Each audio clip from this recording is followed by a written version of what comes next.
Hello everyone, আমি আনন্দ। আর আজকের এই ভিডিও দুটি স্টোরি শেয়ার করব। এই দুটি ঘটনা আমার মনে হয়েছে হয়তো ভৌতিক ঘটনা, কিন্তু এমনি সিম্পল কোনো ঘটনা হতেও পারে। আপনারা সম্পূর্ণ ঘটনা শুনবেন এবং আপনাদের কী মনে হলো তা অবশ্যই কমেন্টে বলবেন। যারা যারা প্রথম ইউটিউব ভিডিও বানায় না, তাদের একটাই সমস্যা হয় ফার্স্ট, সেটা হলো ফোন ধরার আগে, মানে ফোন ক্যামেরা অন করার আগে আমরা ভেবেই নিই অনেক কিছু বলবো, যে গল্পটা বলবো এখনই গুছিয়ে নিয়েছিলাম, কিন্তু যখনই বলতে শুরু করি তখনই সমস্যা হয়, অনেকগুলি লাইন ছেড়ে যায়। তো যাই হোক, এটাকে নিয়ে আমার মনে হয় প্রায় 10 বারের বেশি হয়ে গেল। এটা ট্রাই করব সম্পূর্ণ শেষ করার। যাই হোক, এবার আসি স্টোরিতে। একদিন রাত্রে খাওয়া দাওয়া শেষ করে আমি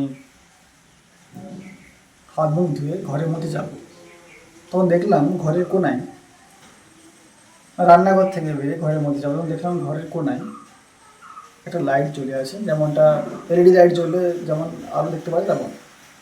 তো প্রথম ভেবেছিলাম হয়তো বাবা ঘরের মধ্যে কোনো কাজ করছে হয়তো, কিন্তু যখন রান্না করে এসে মাকে জিজ্ঞাসা করলাম বাবা কোথায়, তখন মা বললেন যে তো বাবা হয়তো ঘরের বাইরে গেছে হয়তো। ডাক দিলাম, ডাকার পরে শুনতে পেলাম বাবা বাইরে শুনলেন। যদি বাবা বাইরে চলে গিয়েছিলেন তাহলে ঘরে কোনায় কী ছিল? এবার এই ঘটনাটাকে আমি ভূতের সঙ্গে তুলনা করছি এই কারণে, আমার দাদু মারা গেছিলেন 2 মাস আগে সে ঘটনাটা। তাই মনের মধ্যে এই আশঙ্কা এলো হয়তো কোনো এনার্জি সেই সময় ঘরে কোণে ছিল। তাই আমি মনে করছি এটা হয়তো কোনো ভূতের ঘটনা। এবার আপনারা শুনলেন, আপনাদের মতামত কমেন্টে অবশ্যই বলুন কী ঘটনা হতে পারে। এবার আসা হোক দ্বিতীয় ঘটনা। এই মুহূর্তে যেখানে দাঁড়িয়ে ভিডিও রেকর্ডিং করছি এটা কিন্তু আমার বাড়ি নয়, এটা আমার দেশের বাড়ি। এই বাড়ির পিছনে একটা বাথরুম রয়েছে। একদিন রাত্রে হঠাৎ আমার বাবা মা শুনতে পায় যেমনটা ট্যাপ চালু করলে আওয়াজ হয়, জলের আওয়াজ হয়, ঠিক তেমনি আবার বৃষ্টি শুরু হয়ে গেছে মনে হচ্ছে, আর সাউন্ড এতটা ভালো হবে না, সাউন্ড আসছে মনে হচ্ছে এখন। যাই হোক, সম্পূর্ণ করে বলেছিলাম, সম্পূর্ণ করে ছাড়বো। এবার সাউন্ড হচ্ছে, কিন্তু বাবা মা সাহস করে দেখতে যায়নি যে আদৌ ট্যাপ চালু ছিল নাকি শুধুমাত্র মানসিক ভ্রম।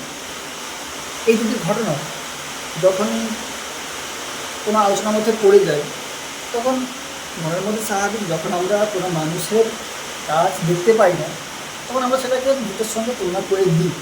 তো আপনাদেরকে বললাম, আপনাদের কী মনে হচ্ছে আপনারা অবশ্যই কমেন্টে বলবেন।